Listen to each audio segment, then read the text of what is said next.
about, now you said at the beginning to make sure you get 2 or more named actors, right? And usually named actors are probably union. So then how do you factor that in, that aspect, now they're union, so now you have to pay that, and then now everybody you bring aboard now is under union rules. So how do you, I guess, do your budget to fit that, or who does your budget? Okay, well, normally it would be the line producers, but when we do independent films, I was like my earliest, I was the line producer. So you definitely want. It's not hard to make your film union. I mean, like to make it a SAG project is not difficult at all. Just call the SAG office. They're very helpful. They'll walk you through it. It's free. They'll walk you through it. So, say for instance, if you want to hire SAG actors for your project, the minimum is like $125 a day. But it's at their discretion whether they want to work for that. If the script is really, really great. And also do a partnership.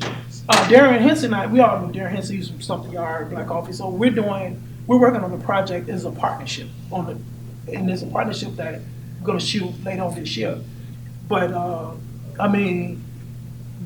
find an actor that can get you some distribution that you can work on and form partnerships with these actors, because a lot of them want to produce. So the difference between an associate producer, an executive producer, and a producer's credit. That's your question? Yeah. Okay, so an associate producer is somebody that that you bring on, and they may help with with the casting, or they may help make sure that the set is run properly, and they just do like things that the producer may think that I'm above doing this. So they will bring in somebody else like an assistant, and they would give them an associate producer's credit. A producer credit it varies now. At one time it used to be a producer with a person who's rolled up their sleeve, going in and out, and they're making things happen. They're actually on set. They're actually happen with the cast, and they're actually happen with hiring the crew. That was one time and you still have producers who do that. But nowadays, people take the producer credit and they just invest some money, or they just lend their name and they get a producer's credit. And executive producer's credit is fairly the same way, but executive producer's credit is the person who actually goes out and find the money or invest in your project. So you would give them an executive producer's credit. When you first started in the less than 10,000 range, how did you get your projects off the ground? How did you start as a writer or director? And how did you find people to work with? Networking, where did you go to network? Did you end up funding yourself, or how did you go about financing, and how did you develop your network for distribution? Where did you go to network for distribution? Okay, so when we were doing projects for less than $10,000, so what was the first thing? How did you get your projects off the ground? Okay. Like, how did you find people to work with? Where did you go? Okay, so I'm gonna give you I'm gonna use Black Butterfly. That's a project we did for $9,500. So Black Butterfly, I worked with Ricardo Eastless. He was my editor, and he was my DP. And he was the editor. He was the DP because I produced one of his. We did a partnership. And so I had casting call, and when we had casting call, we had people who come in who are from the theater and who did films before, or some people who have never done film before, like the girl who's the lead actress in Black Butterfly. First time she's ever done a film, but she came in. I thought she was good for the project, and she got the job. But other people like who were in the project, they all came from casting.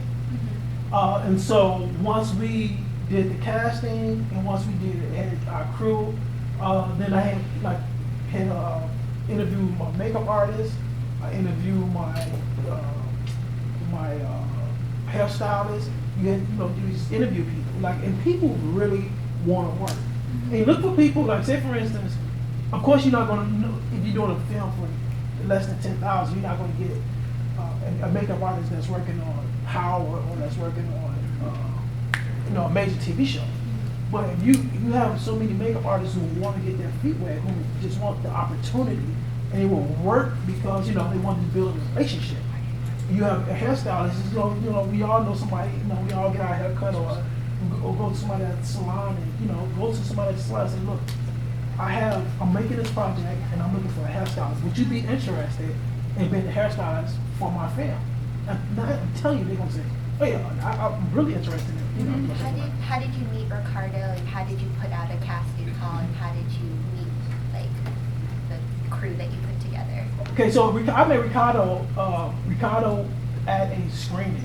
It's interesting because we got at a screening. He did a film called Night Fangs, which is a vampire movie. So I went to that screening and I was like, no, and he said, I thought he made the film for at least $50,000 to $75,000. Imagine this is maybe like 15 years ago.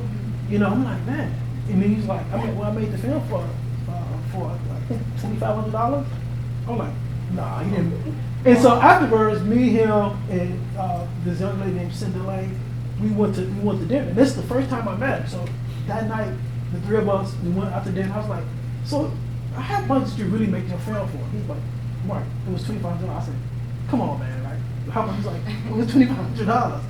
But in film, it looks great. I mean, and I'm like, so like I had this project, and so from that point, you know, we started working together, and you know, and still today, like Ricardo is one of my closest friends, you know, and you know, we've been doing projects. I just did a webisode. He was the DP for the webisode, you know, that we done. With casting calls, just you know, you can social media is great for casting calls now. Actors Access, you know. You always go to different schools or theaters and things like that, and just go look at plays. So when we did, I used to love the webisode. I went to a play, and I saw the lead actress was in this play that it was really big, the Harry Mannix. So I went out to the play, and I saw the young lady who was the lead in the play. I was like, she would be great for this webisode. And so it's go to plays and you see people you already know you have your project. You see people that you like. You know, just, you know, and afterwards, you know, go up to them and say, look, introduce yourself and tell them, well, I have this, you know, this project I think would be great for it. Exchange numbers, you know, and have a meeting before you hire anybody, another thing too. Just because they give you a great performance on stage doesn't mean they're going to be great for your film.